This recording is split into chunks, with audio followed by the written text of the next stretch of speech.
ኩራተኛ የምንላቸው ሴቶች ልብ ለመማረክና ወይም ደግሞ ፍቅር ከኛ እንዲይዛቸው ለማድረግ የሚረዱ ቀላል ዘዴዎችን ዛሬ በዝርዝር የምታውቁበት ቪዲዮ ነው የሚሆነው። እንደዚህ አይነት ያለች ሴት ስሜቷን በቀላሉ መረዳት እጅግ ከባድ ይሆናል። ኩራተኛ የሆነች ሴት እንዴት ራሷ እንድትጠይቅ ወይም ደግሞ ፍቅር እንዴት ልታስይዛት እንደምትችል ዛሬ በዝርዝርና በስፋት የምታውቁበት አስተማሪ ቪዲዮ ነው የሚሆነው።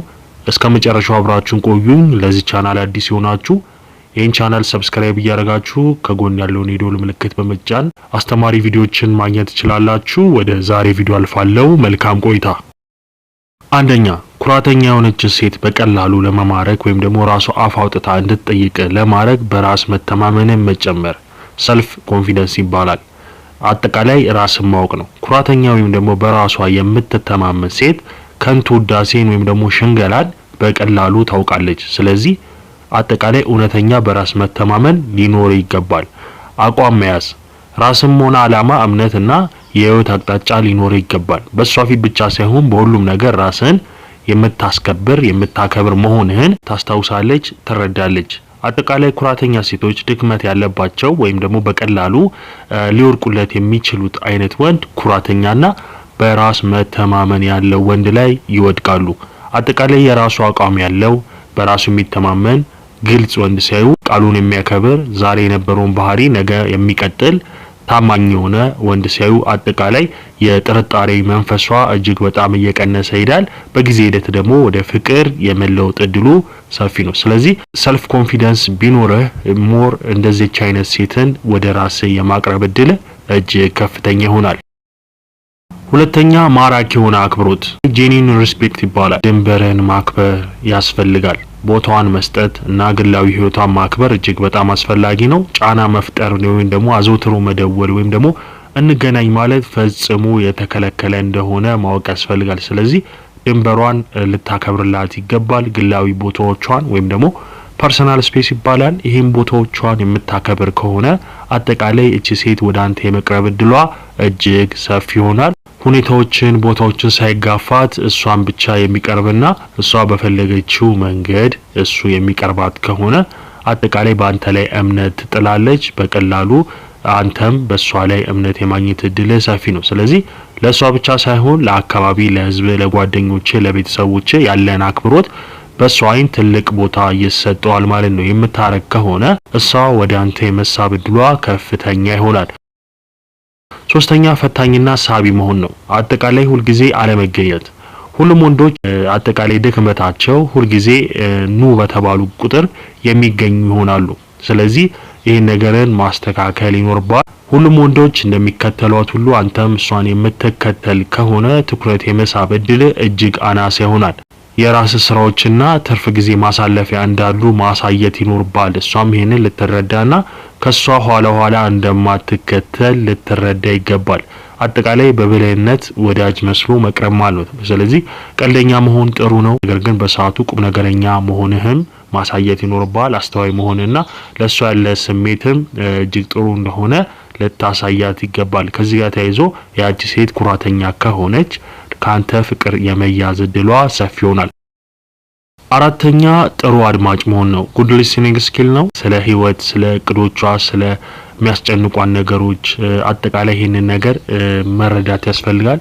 እሷም ስታወራ በአትኩሮት ማዳመጥ ያስፈልጋል እና ደግሞ ካዳመጥካት በኋላ ትክክለኛ መልስ ልትመልስላት ይገባል ማለት ነው።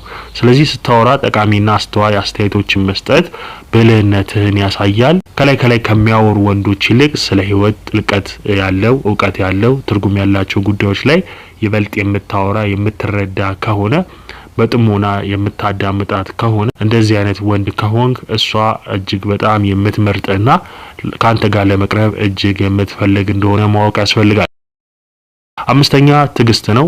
ትዕግስት እጅግ በጣም ወሳኝ ነገር ነው። አለመቸኮል። እዚህ አይነት ሴቶች በፍቅር ለመያዝ ጊዜ ሊወስድባቸው ይችላል። አጠቃላይ ስሜታቸውን በሂደት እንጂ በአንድ ቀን አይገልጹም። ስለዚህ የባህሪ ጽናት ሊኖር ይገባል። ጉዞ ላይ የሚያጋጥሙ ትንንሽ ቅዝቃዜዎች ወይም ደግሞ አጠቃላይ ችላ ማለት ባህሪ ካሳየች ይሄን ነገር በትዕግስት ማለፍና ቀጣይነት ያለው ግንኙነት ከሷ ጋር ማድረግ ያስፈልጋል።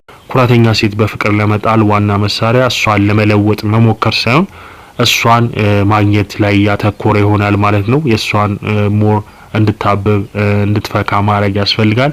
አንተ በራስህ ቆራጥ አክባሪና አስተዋይ ስትሆን ራሷ ወደ አንተ የመሳብ እድሏ ሰፊ ይሆናል። ራሷ ትሳባለች ማለት ነው። ስለዚህ ሁሉም ወንዶች እንደሚከተሏት ስለምታውቅ አንተ ግን እንደ ሌሎች ሳትቸኩል የራስን ህይወት እንዳለ ስታሳያት እሷም ትኩረት ወደ አንተ ይመጣል ማለት ነው። በመቀጠል አንድ ሴት ኩራተኛ ወይም ደግሞ በራስ የምትተማመን መሆኗን እንዴት ማወቅ ይቻላል ነው። እሱን በዝርዝር የምነግራችሁ ይሆናል። አንደኛ ሴት ልጅ ኩራተኛ የምትባለው በራሷ መተማመን ስትጀምር ነው። ርቀት መጠበቅ መራቅ ስትጀምር ነው። ምልክቶቹ አጠቃላይ በቀላሉ ከሰዎች ጋር አትቀላቀልም። አዲስ ከምትታወቃቸው ሰው ጋር ሲሆን የተወሰነ ድንበር ታበጃለች። ምክንያቱም ግላዊ ህይወቷና ጊዜዋን በጣም ስለምትንከባከብ ለማታውቃቸው ሰዎች በቀላሉ ልቧን የመክፈት እድሏ እጅግ ጠባብ ይሆናል። ሌላው አጭርና ቀጥተኛ ንግግር በብዛት ታዘወትራለች። ምልክቶቹ ሳያስፈልጋት አታወራም። ለሚቀርቡላት ጥያቄዎች አጭርና ትርጉም ያለው ምላሽ መስጠትን ትመርጣለች። ቃላቷ ዋጋ እንዳላቸው ታምናለችና ከዚህ ጋር ተያይዞ ከንቱ ወሬዎችን ወይም ደግሞ ከንቱ ውዳሴ ወይም ደግሞ ከሷ ጋር ብዙ ወሬ ባወራ ቁጥር ከንቱ ነው ብላ የማሰብ እድሏ እጅግ ሰፊ ይሆናል። ሌላው ገጽታና አካላዊ ቋንቋ ነው። ቦዲ ላንጉዌጅ ይባላል። ስትራመድ ቀጥ ብላ የመራመድ እድሏ ሰፊ ነው። ሰዎችን በቀጥታ በአይን ውስጥ እያየች ታወራለች። ይህ የውጫዊ አካል ቋንቋ በውስጡ ያለውን ከፍተኛ በራስ የመተማመንና ጥንካሬን ለማንጸባረቅ የምትጠቀምበት መንገድ እንደሆነ ማወቅ ያስፈልጋል። ለሽንገላና ለውዳሴ የሚኖራት ግዴለሽነት እጅግ የሰፋ ነው። ስለዚህ በቀላሉ የምታውቅ ይሆናል።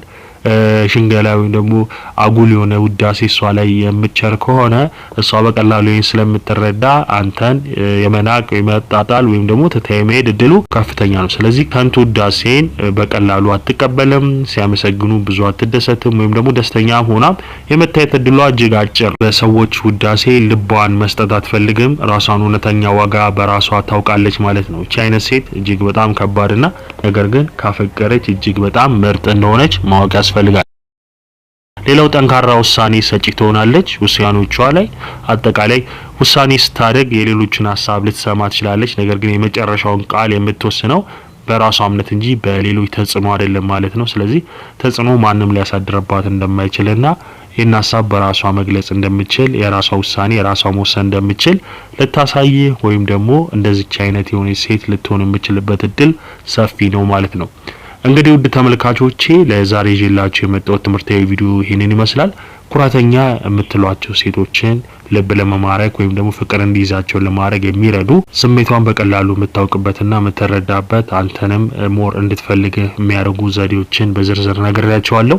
እንደተማራችሁበት ተስፋ አድርጋለሁ። ለዚህ ቻናል አዲስ ሆናችሁ ይህን ቻናል ሰብስክራይብ አድርጉ። ከጎን ያለውን የደወል ምልክት በመጫን በየጊዜ መለቅላችሁን ትምህርታዊ ቪዲዮዎችን ማግኘት ትችላላችሁ። መልካም ጊዜ። ቻው ቻው።